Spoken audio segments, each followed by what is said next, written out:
日本人が少なくってこれ見て。This is Kyoto today. Overcrowded streets, frustrated residents, and things like vandalism and litter becoming commonplace throughout the city. Kyoto's infrastructure simply can't keep up. People can't even move around. And once sacred sites have changed into mere tourist playgrounds. But with all of this, are foreign visitors still welcome? With news and social media highlighting every misbehaving tourist and some Kyoto streets even completely banning non-locals from entering, the situation could look pretty helpless from the outside.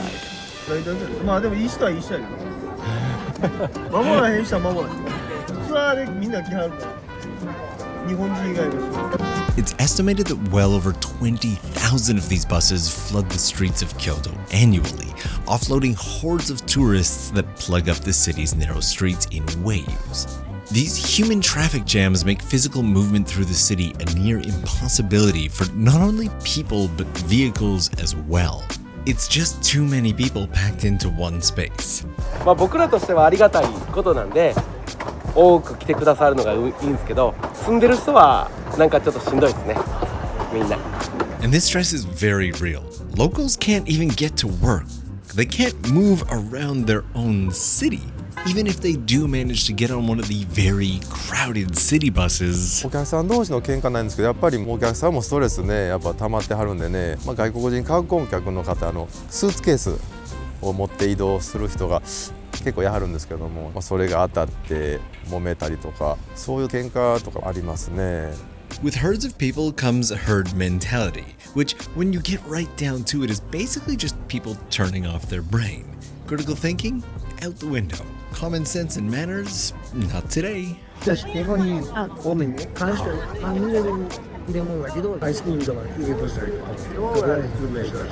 These guys were frustrated, and the longer we talked, the more they shared. But it got so heavy that I actually had to cut most of their interview. I approached them after I saw them go off on a tourist for smoking outside of one of the designated smoking areas, a major stress point for many Kyoto locals lately. Now, these two gentlemen clean public toilets for a living, and with one of the worst jobs you can imagine, you will see the worst of humanity. And so I went in search of a more balanced take.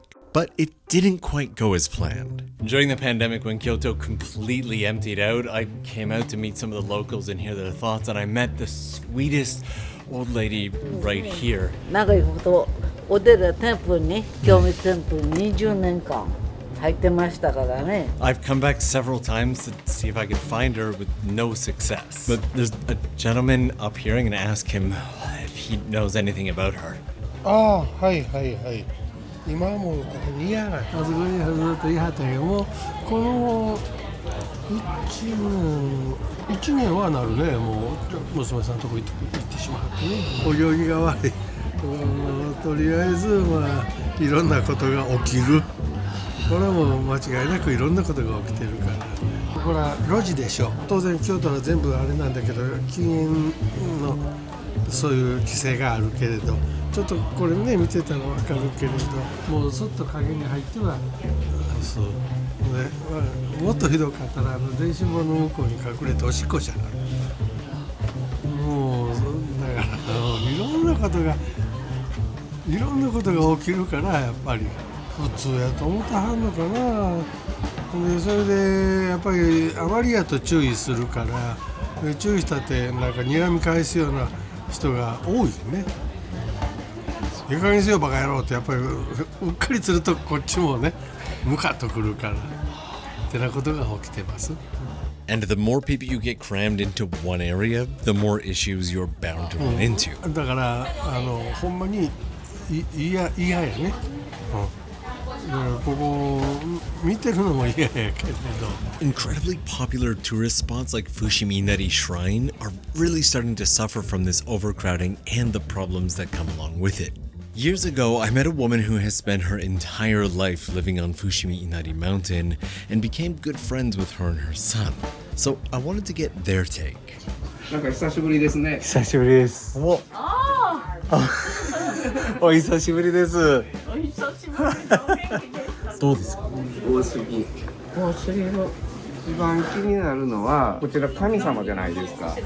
だからその神様の前で平気で座ったり物を食べたりそういうところですよね。だからここは観光地ってもうそうなってるけど神様の場所でもあるからそういうところをちょっとね気にしてほしい。そうやな、教会っても別においど向けて座らへんもんね。寂しくない。もう朝5時頃から来てますよ。自然の山と鳥居がとってもいいんですって。そうかしら。あ、みんな勉強してきてる。だから悪口は言えない。若いグループとかそういう方がねやっぱりゴミ置いていったりとかまだやっぱりあります。Now, you might not believe this, but Japan is not a naturally clean country. If you take a peek at this photo from 1968, litter and garbage used to be a serious problem in Japan. A very serious problem. Things didn't start to change until just before the 1964 Olympics, and even then, areas like Tokyo were described as a polluted mess few people wanted to visit. In fact, it took over a decade of government-driven mass cleanups, education, and public campaigns to address the issue and create the pristine and clean image that Japan has today. Now, garbage bins do exist, but admittedly, they are few and far between, and even locals think that the city should be doing more to increase them. ゴミ箱がないからね、京都市がちゃんとゴミ箱置いてくれたんで、ゴミ箱はしてないんですよ。 But instead of increasing public services, the city is much more focused on trying to manage tourism numbers by making Kyoto more expensive to visit. Doing things like hiking the existing hotel taxes to as much as 10,000 yen per person per night, or even introducing expensive tiered pricing for foreign visitors. An approach that many feel isn't addressing the key issues. But with coming out to Kyoto right now being so expensive, and with just learning Japanese being a stress point for so many people, I wanted to take a quick second to thank Migaku for backing this video and making it possible. Many of you have actually said that you already use Migaku, but if you're new to it, it's basically a multi-language learning tool or platform. It's everything. Of course, it has all those usual things like an app and flashcards and all those normal things that you would want in a language learning system. But it's got one tool that over the past couple years I have become almost dependent on. It's this browser extension that connects directly to my Migaku account and allows me to learn from things like subtitles on TV shows and anime, or even text-based blogs and news sites, and I can create flashcards directly from there that link right into the app in my Migaku account. Like, I use a lot of Japanese blogs for things like finding abandoned or hidden spaces. For example, when we found the hermit living out in the bear-infested village. And every single time that I come across a word or phrase that I don't know, Migaku gives me a quick rundown and allows me to save it to my flashcards to practice and review later. In fact, I can do the same thing with my study materials or a Cessna manual, even a menu.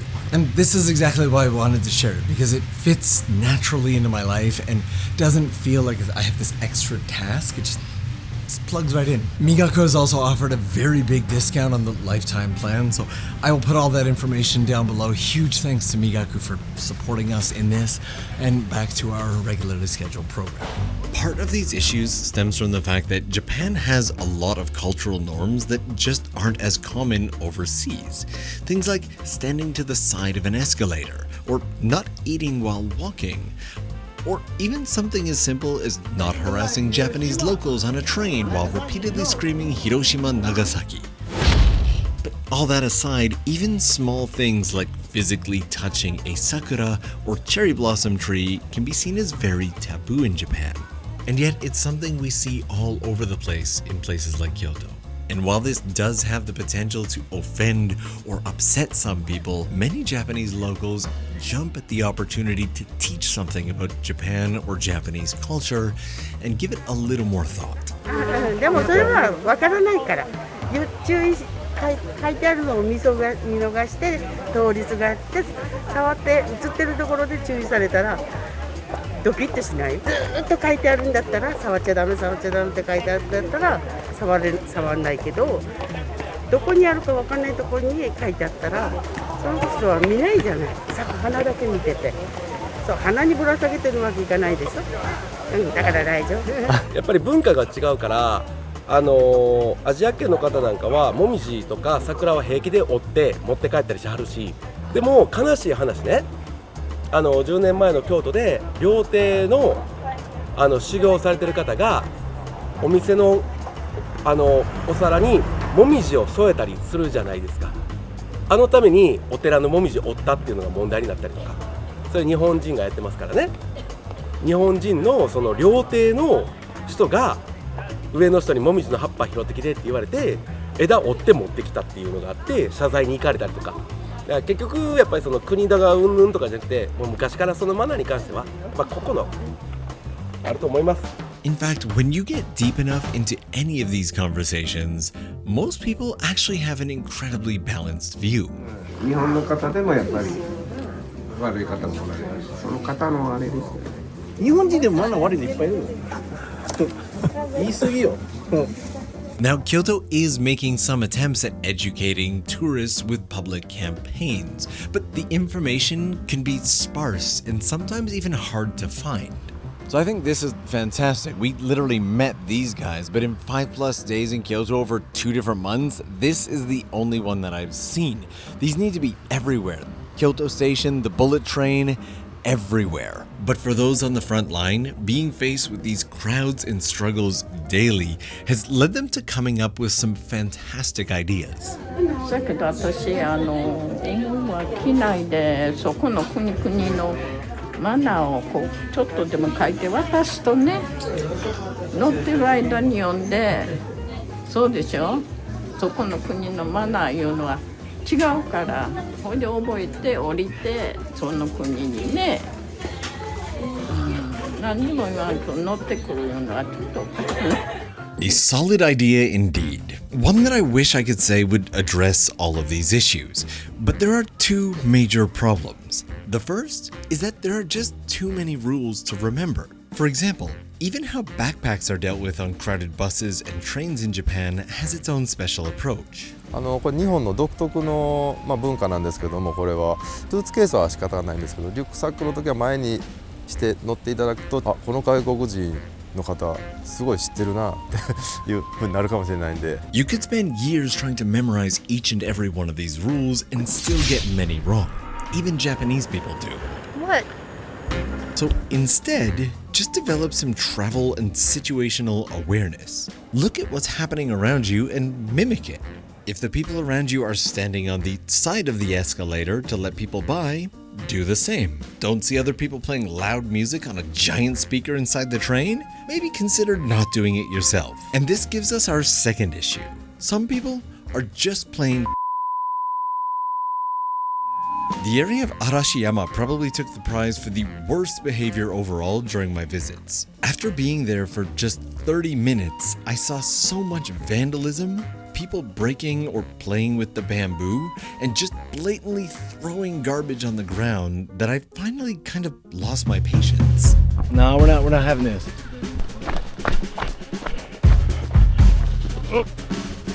Don't leave garbage. Well, the old adage goes, it takes all kinds to make the world go round. But while we work on our manners and situational awareness, the city continues to work on adapting. But there are bottlenecks that need to be addressed. もうバス自体は本当にもう乗車率はもう 100% 超えてもう常にね満員状態なんで、やっぱり人手不足、その人員確保、人手が足りないというのが一番の問題点でして、ね、本数を増やしたいところなんですけども、なかなかそこが増やしきれてないと言いますか。 Remember that massive hike in Kyoto lodging tax? One of the hopes is for Kyoto to use it to expand its bus system and hiring to bring on more people. Now, you might have already long since given up on Kyoto, but many swear by it. And with most of this stress and crowding being focused around the major tourist spots, the good news is that much of the rest of the city is comparatively empty. In fact, if you're up for an adventure just a little bit outside of the city's core, there are a ton of beautiful and hidden spots for you to check out. I'll link them for you. But if you'd rather avoid this mess altogether, the even better news is that the rest of the country, outside of the major tourist hubs, is still wildly empty and just waiting for people to come and visit. There's absolutely no arguing how beautiful Kyoto is, but it's also not the only place in Japan that is this beautiful.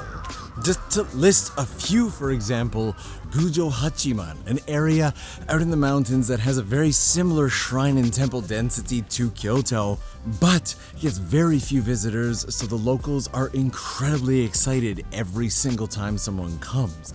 It's a very different experience. It actually feels like being in Japan because they're not just trying to sell you something. That's probably the biggest difference between authentic Japan that's happy to see you and tourist Japan that's happy to see your money. Now, obviously, that's not everybody.